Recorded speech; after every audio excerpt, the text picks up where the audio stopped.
यहाँ एपिसोड के स्टार्टिंग में डोमा इनोसुके से पूछता है कि हम पहले कहीं मिल चुके हैं, लेकिन यहाँ इनोसुके गुस्से में डोमा से कहता है मैं तुम्हारे जैसे कीड़े से पहले कभी नहीं मिला हूँ और अपने गंदे हाथों को मेरे मास्क से दूर रखो। लेकिन यहाँ डोमा उसे कन्विंस करने की कोशिश करता है कि नहीं, हम पहले कहीं मिल चुके हैं। लेकिन यहाँ इनोसुके गुस्से में डोमा से कहता है अपनी बकवास बंद करो, मैंने कहा ना कि मैं तुमसे कहीं नहीं मिला हूँ। अगर मैं किसी से मिला होऊंगा तो मैं सिर्फ शिनोबू से ही मिला हूँ और मुझे लगता है कि मैं शिनोबू को बहुत पहले से जानता हूँ और मैं चाहता भी था कि शिनोबू के मरने से पहले मैं उससे आखिरी बार जरूर मिलूं। यहाँ इनोसुके काफी ज्यादा गुस्से में रहता है। यह कनाओ से शांत रहने को कहती है, साथ ही उससे कहती है कि डोमा रेंडमली कुछ भी कह रहा है। लेकिन यह डोमा उन दोनों से कहता है रेंडमली, मैं सीरियस हूँ, मेरी मेमोरी इतनी भी ज्यादा वीक नहीं है। जिसके बाद यहाँ पे डोमा अपने उंगली को अपने ब्रेन में घुसा देता है और याद करने की कोशिश करता है कि भाई वो इनोसुके को कैसे जानता है। यह इनोसुके ये देखकर कहता है ये क्या कर रहे हो तुम। जिसके बाद हम देखते हैं कि यहाँ पे भाई डोमा याद करने की कोशिश करता है कि भाई वो इनोसुके कैसे जानता है। तभी उसे याद आता है, वो कहता है कि एक लड़की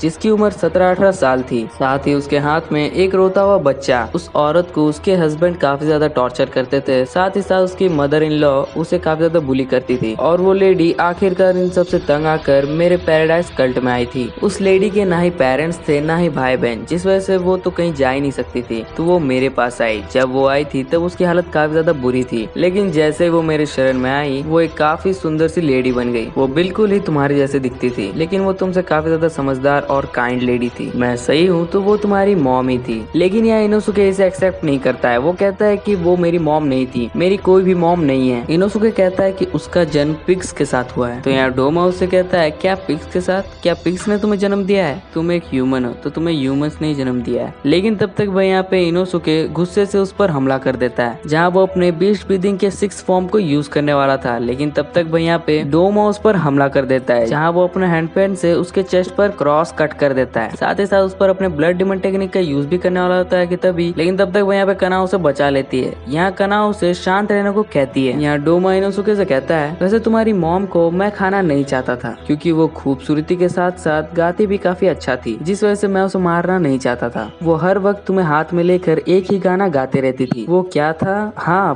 पिंकी प्रॉमिस, पिंकी प्रॉमिस। तभी यहाँ पे इनोसुके को वो गाना याद आ जाता है, जहाँ उसकी मॉम अपने हाथों में लेकर उसे ये गाना सुनाती थी। साथ ही साथ यहाँ इनोसुके को भाई अपनी मॉम का चेहरा भी याद आ जाता है। यहाँ इनोसुके मन में कहता है कि भाई वो शिनोबू नहीं थी जिसकी याद उसे आती थी। इसके बाद यहाँ पे डोमा इनोसुके से कहता है मैं तुम्हारी मॉम को खाना नहीं चाहता था, बल्कि मैं तो उसे अपनी तरफ लेना चाहता था। लेकिन एक दिन उसने मुझे देख लिया जब मैं अपने भक्तों को खा रहा था। यहाँ डोमा इनोसुके की मॉम को एक्सप्लेन करने की कोशिश करता है, लेकिन यहाँ भाई इनोसुके की मॉम उस जगह को छोड़कर भाग जाती है, जहाँ वो जंगल की तरफ दौड़ते हुए जा रही थी। यहाँ भाई इनोसुके की मॉम इनोसुके को सॉरी सॉरी कहते हुए जंगल की तरफ भागते ही जा रही थी। साथ ही साथ वो इनोसुके से माफी मांगती है कि भाई उसने इनोसुके के लिए कोई भी बेहतर फ्यूचर नहीं दिया। वो हर वक्त भाई इनोसुके से माफी मांगती जा रही थी। साथ ही साथ भाई वो रास्ता ढूंढ रही थी, लेकिन उसे कोई भी रास्ता नहीं मिलता है। लेकिन उसे जंगल के अंत में एक खाई मिल जाती है, जिसके आगे कोई भी रास्ता नहीं था। यहाँ भाई आखिरी बार इनोसुके की मॉम उसे माफी मांगती है और खाई में फेंक देती है। और हम यहाँ इनोसुके के मॉम को देखते हैं, जहाँ भाई डोमा उसे मार देता है। यहाँ गिरते हुए इनोसुके को डोमा कहता है तुम अभी थोड़ी देर में मारे जाओगे, क्योंकि तुम्हारी मॉम पागल है जिसने तुम्हें नीचे फेंक दिया। हम यहाँ देखते हैं कि भाई इनोसुके पानी में गिर जाता है और यहाँ भाई प्रेजेंट में इनोसुके को सब कुछ याद आ जाता है कि भाई कैसे डोमा ने उसके मॉम को मार दिया था। यहाँ डोमा इनोसुके से कहता है मैं तुम्हारी मॉम के हर एक हड्डियों को खा गया, क्योंकि उसने तुम्हें नीचे फेंक दिया था। लेकिन तुम्हारी मॉम भी और क्या करती, क्योंकि वापस से वो अपने घर तो नहीं जा सकती थी। अगर वो अपने घर जाती तो वापस से वही बेकार सी लाइफ जीती। साथ ही साथ यहाँ डोमा इनोसुके से कहता है तुम्हारी मॉम के लाइफ से खुशी पहले ही जा चुकी थी, उसके लाइफ में खुशी नाम की कोई चीज ही नहीं थी। या इनोसुके ये सब सुनकर भाई अपने मॉम को याद करता है कि कैसे वो उसका ध्यान रखती थी। वो काफी ज्यादा गुस्सा हो जाता है और डोमा से कहता है ये कोई मिरेकल ही हो सकता है जो मुझे अपने मॉम के मारने वाले और मेरे दोस्त को मारने वाले के सामने मुझे ला दे। यहाँ भाई इनोसुके काफी गुस्से से डोमा पर हमला कर देता है। यहाँ इनोसुके जैसे ही डोमा पर हमला करने आगे बढ़ता है, वैसे ही डोमा अपने फ्रोजन क्लाउड को यूज कर देता है, जिसे रोकने के लिए इनोसुके अपने बीस्ट ब्रीदिंग के 10th फॉर्म सर्कुलर फैंग को यूज करता है, जिससे कि वो उसके फ्रोजन क्लाउड को दूर करता है। यहाँ डोमा उस पर वापस से अपने हैंड पेन से हमला करने वाला होता है कि तभी पीछे से कनाओ उस पर हमला कर देती है, लेकिन यह डोमा को पता चल जाता है, जिसके बाद वो कनाओ पर हमला कर देता है। लेकिन कनाओ अपने ब्लेड को आगे कर देती है, जिससे कि वो पानी में गिर जाती है। यहाँ इनोसुके डोमा को मारने के लिए आगे बढ़ता है, लेकिन तभी डोमा छत की तरफ लटक जाता है। यहाँ इनोसुके उसे डरपोक कहते हुए नीचे बुलाता है, लेकिन यहाँ डोमा उससे कहता है कि उसके पास वक्त नहीं है, क्योंकि अकाजा डोनो मारा जा चुका है, तो उसे यहाँ से जाना होगा। तो यहाँ डोमा अपने ब्लड डिमन टेक्निक से एक बच्चे को क्रिएट करता है जो कि पूरा बर्फ का बना हुआ रहता है और वो बिल्कुल डोमा की तरह ही ब्लड डिमन टेक्निक को यूज करता है, जहाँ वो इनोसुके और कनाओ पर स्कैटरेड लोटस का यूज कर देता है जो कि डोमा की जितना ही पावरफुल रहता है। और यहाँ डोमा उन दोनों को छोड़कर वहाँ से जाने लग जाता है। यहाँ इनोसुके उसे रोकने की कोशिश करता है, लेकिन तभी वो बर्फ वाली डॉल उस पर वापस से हमला कर देती है अपने लोटस आइज से। इनोसुके उसके हमले से बचता है, लेकिन फिर वो डॉल अपने blood demon technique white blizzard princess का यूज कर देता है। इनोसुके वहाँ से भागते हुए कहता है ये क्या मजाक चल रहा है कि वो भाई सभी चीज को ठंडा करते जा रहा है। और यहाँ दूसरी तरफ भाई डोमा सोचता है कि ये दोनों काफी ज्यादा शार्प शॉट्समैन है। साथ ही साथ वो कहता है कि उसके वापस आने तक ये दोनों काफी ज्यादा थक जाएंगे, जिसके बाद वो इन दोनों को मार देगा। जिसके बाद वो जाने लग जाता है और यहाँ पे वो फ्रोजन डॉल कनाव पर अपने वाइन लोटस से हमला कर रहा होता है। ये कनाव भी उसका सामना कर ही रही होती है कि तभी वो देखती है कि भाई डोमा इस जगह को छोड़कर जा रहा है। वो सोचती है कि भाई कैसे भी करके डोमा को कुछ देर और यहाँ पे रोक के रखना होगा, बस और थोड़ी देर वो रुक जाए, जिसके बाद उसका काम हो जाएगा। यहाँ डोमा जाते हुए भाई हंसने लग जाता है और कहता है कि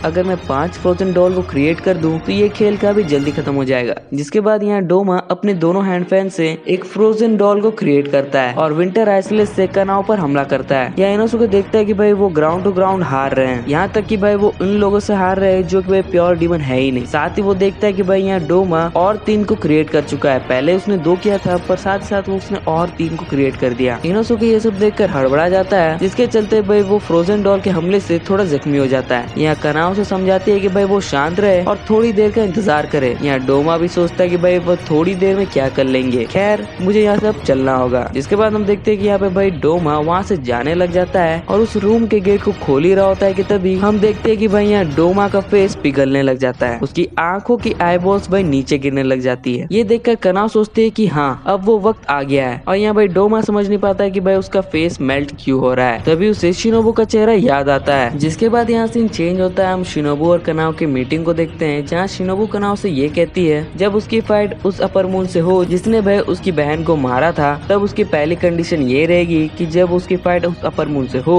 तो वो भाई उसे मार दे और वो उसे खा ले। यह कनाव समझ नहीं पाती है कि भाई शिनोबू ऐसा क्यों कह रही है, क्या हम दोनों लड़कर उसे हरा नहीं सकते। तो यहाँ शिनोबू से कहती है कि एक अपर मून 3 हाशिरा जितना स्ट्रॉन्ग होगा मिनिमम, और मेरी बहन के अकॉर्डिंग इस डीमन ने मेरे बहन को मारा था, उसे लड़कियों को खाना काफी ज्यादा पसंद है, तो अगर वो डीमन मुझे घायल कर दे तो वो पक्का मुझे जरूर खाएगा क्योंकि मैं एक हाशिरा हूँ, तो उसे ज्यादा पावर मिलेगी। यहाँ कनाव मन में सोचती है कि नहीं मास्टर आप ऐसा नहीं कर सकते। और यहाँ शिनोबू कनाव से कहती है कि वो पूरी तरह पॉइजन से लिपटी हुई है, यानी कि यार उसने विस्टेरिया फ्लावर के पॉइजन को अपने अंदर इनहेल किया हुआ है, यहाँ तक कि भाई उसके अंदर इतना पॉइजन है कि उसके हाथों के नेल्स में भी पॉइजन है। तो यहाँ कनाव पूछती है क्या मैं ऐसा नहीं कर सकती, तो यहाँ शिनोबू उससे कहती है नहीं, क्योंकि उसे ही भाई इस स्टेज तक पहुँचने के लिए कई साल लग गए। उसने कई सालों से विस्टेरिया फ्लावर के पॉइजन को अब्सॉर्ब करते आ रही है, वो भी बस उस डीमन को खत्म करने के लिए। साथ ही यहाँ शिनोबू कहती है कि उसका बॉडी वेट 37 किलोग्राम है, जो कि पूरी तरह पॉइजन से भरा हुआ है, और ये इतना पॉइजन है कि छोटे मोटे डोजेस से ये 70 टाइम मोर स्ट्रॉन्गर है। जिसके बाद हम यहाँ पे भाई प्रेजेंट में डोमा को देखते हैं, जिसकी हालत भाई काफी ज्यादा बिगड़ चुकी रहती है। यहाँ पे उसका राइट हेड उसकी बॉडी से अलग हो जाता है। यहाँ डोमा भाई जमीन में गिर जाता है, उसका पूरा शरीर पिघलने लग जाता है। उसे पता चल जाता है कि भाई ये सब कुछ उस हाशिरा की वजह से हो रहा है जिसे उसने खाया है। यहाँ दूसरी तरफ भाई वो फ्रोजन डॉल जिसे भाई डोमा ने बनाया था वो धीरे धीरे टूटने लग जाता है। यहाँ इनोसुके ये सब देखकर कहता है कि ये पक्का कोई ट्रैप होगा, लेकिन यहाँ कनाव उसे समझाती है कि नहीं, ये मास्टर का पॉइजन है जो कि उस पर अफेक्ट कर रहा है। यहाँ कनाव इनोसुके से कहती है कि वो जाकर डोमा के सिर को काट दे क्योंकि यही हमारे पास चांस है। जिसके बाद हम यहाँ पे कनाव और शिनोबू की कन्वर्सेशन को देखते हैं, जहाँ भाई शिनोबू ने उससे कहा था वो गारंटी नहीं थे कि भाई डोमा पर इस पॉइजन का असर होगा भी या नहीं, क्योंकि भाई ओकात्सु सामा ने कहा था कि एक अपर मून को मारना इतना ज्यादा आसान नहीं है। जिस वजह से यहाँ शिनोबू ने कई ज्यादा पॉइजन को अपने अंदर इनहेल कर लिया था ताकि वो डोमा को वीक जरूर कर दे। यहाँ साथ ही साथ शिनोबू ने कनाव से प्रॉमिस भी लिया था कि भाई अगर शिनोबू का प्लान कामयाब हो जाता है तो भाई वो उसे प्रॉमिस लेती है कि भाई वो पक्का डोमा को खत्म करेगी, उसके गले को काट कर। यहाँ प्रेजेंट में कनाव मन में कहती है हाँ मास्टर, मैं इस डीमन के गले को काट कर ही रहूंगी, मैं आपके लाइफ को वेस्ट होने नहीं दूंगी। यहाँ इनोसुके और कनाव दोनों ही डोमा के गले को काटने के लिए सामने पहुंच जाते हैं। तभी यहाँ डोमा अपने ब्लड डीमन टेक्निक होर फ्रॉस्ट लिली बुद्धि सत्वा का यूज कर देता है, जो कि काफी ज्यादा बड़ा होता है। यहाँ इनोसुके और कनाव ये देखकर शॉक रह जाते हैं, क्योंकि यहाँ भाई ये इतना बड़ा बुद्धा का स्टैचू रहता है जो कि भाई पूरा बर्फ से बना हुआ था। यहाँ वो बड़ा सा फ्रोजन बुद्धा कनाव और इनोसुके पर हमला कर देता है। वो दोनों बार बार बचते हैं, लेकिन भाई उस बुद्धे के चारों तरफ से फ्रोजन क्लाउड निकल रहे थे, जिस वजह से भाई वो उसे इनहेल भी नहीं कर सकते थे और उसके सामने भी नहीं जा सकते थे, जिससे कि भाई वो पूरी तरह जम जाएंगे। और ये सब देखकर कनाव मन में सोचती है कि अगर वो दोनों उसके सामने नहीं जा सकते तो भाई अपने आप को रिकवर कर लेगा। साथ ही कनाव सोचती है कि अगर भाई उसने इसे इनहेल कर लिया तो वो फाइट नहीं कर पाएंगे, तो वो आखिर करे क्या। तभी कनाव देखते है कि डोमा का ब्लड डिमन टेक्निक काफी ज्यादा कमजोर दिख रहा है, क्योंकि उसे भाई फ्रोजन क्लाउड के आर पार हल्का फुल्का दिख रहा होता है। तो उसे पता चल जाता है कि डोमा का ब्लड डिमन टेक्निक कमजोर हो चुका है। तो वो सोचती है कि वो इस फ्रोजन क्लाउड को इनहेल करके डोमा को खत्म कर देगी। लेकिन तभी उसे शिनोबू का विजन आता है, जहाँ शिनोबू उससे ये कहती है, कनाव तुम ऐसा मत करो, अगर तुमने ऐसा किया तो तुम हमेशा के लिए ब्लाइंड हो जाओगी, क्योंकि हमारे आंखों की जो नर्व्स होती है वो काफी ज्यादा सेंसिटिव होती है। तो यहाँ कनाव शिनोबू से कहती है कि अगर उसने ये टेक्निक यूज नहीं किया तो वो उसे हरा नहीं पाएंगे। साथ ही वो उससे कहती है कि आपने अपनी टाइम अपनी जान दे दी, लेकिन आप नहीं चाहते कि मुझ पर कुछ हो, आप सच में बहुत ही अच्छे थे। या शिनोबू कहती है कि मैं तुम्हें प्रोटेक्ट करना चाहती हूँ, मैंने अपनी जान तुम्हारे वजह से ही दी है, मैं चाहती हूँ कि तुम घर वापस जा सको। जिसके बाद हम देखते हैं कि भाई कनाव अपने फ्लावर ब्रीदिंग के final form scarlet spider lily eyes को यूज कर देती है, जिससे कि भाई वो उस फ्रोजन बुद्धा के सारे मूवमेंट्स को काफी इजीली देख पाती है और काफी तेजी से उस पर अटैक करने आगे बढ़ती है। वो मन में कहती है कि भाई उसके इस एबिलिटी से अगर उसने अपने टेक्निक को ज्यादा इंक्रीज कर दिया, यानी कि यार उसने अगर अपने आंखों के आईबॉल्स के पावर को ज्यादा इंक्रीज कर दिया, तो वो काफी आसानी से डोमा के सारे हमले को देख पाएगी। लेकिन साथ ही भाई उसके आईबॉल में काफी ज्यादा प्रेशर पड़ चुका होता है, जिस वजह से भाई उसकी आंखों का रंग लाल हो चुका है। यहाँ भाई कनाव काफी तेजी से भाई उस फ्रोजन बुद्धा के हाथ को काटते हुए डोमा के गले के पास पहुंच जाती है और उसके गले को काटने वाली होती है कि तभी वो फ्रोजन बुद्धा अपने मुंह से फ्रोजन क्लाउड को निकालते हुए कनाव के ऊपर हमला कर देता है, जिससे कि भाई कनाव धीरे धीरे जमना शुरू हो जाती है। यहाँ कनाव फिर भी हार नहीं मानती है और डोमा के गले को काटना शुरू कर देती है, लेकिन यहाँ भाई कनाव के हाथ पैर ठंडे पड़ जाते हैं, जिस वजह से भाई उसे वो काट ही नहीं पाती है और एक वक्त में अटक जाती है। यहाँ भाई इनोसुके ये देखता है और अपने brand new technique throwing sword को यूज करता है, जिससे कि भाई यहाँ पे वो अपने स्वॉर्ड को कनाव के ब्लेड की तरफ फेंकता है, जो कि कनाव के ब्लेड पर प्रेशर देके डोमा के गले को काटने की कोशिश करता है। और यहाँ भाई आखिरकार उन दोनों की मेहनत से भाई डोमा का गला भी आखिरकार कट ही जाता है। तो इसके बाद क्या होने वाला है, क्या भाई डोमा अपर मून की एबिलिटी, यानी कि यार जैसे भाई अपर मून उनका गला कटने के बाद भी भाई वो मरते नहीं है, क्या वैसा ही कुछ होने वाला है डोमा के साथ भी, या फिर भाई यहाँ डोमा का अंत हो गया है? क्या होने वाला है अगले एपिसोड में जानेंगे। तो आई होप कि आपको ये वीडियो पसंद आया होगा। अगर पसंद आया तो प्लीज यार चैनल को लाइक और सब्सक्राइब जरूर कर देना, ताकि ऐसे वीडियोस की नोटिफिकेशन आप तक तुरंत ही पहुंच जाए। तो चलो यार फिर मिलते हैं अगले एपिसोड में, तब तक के लिए गुड बाय।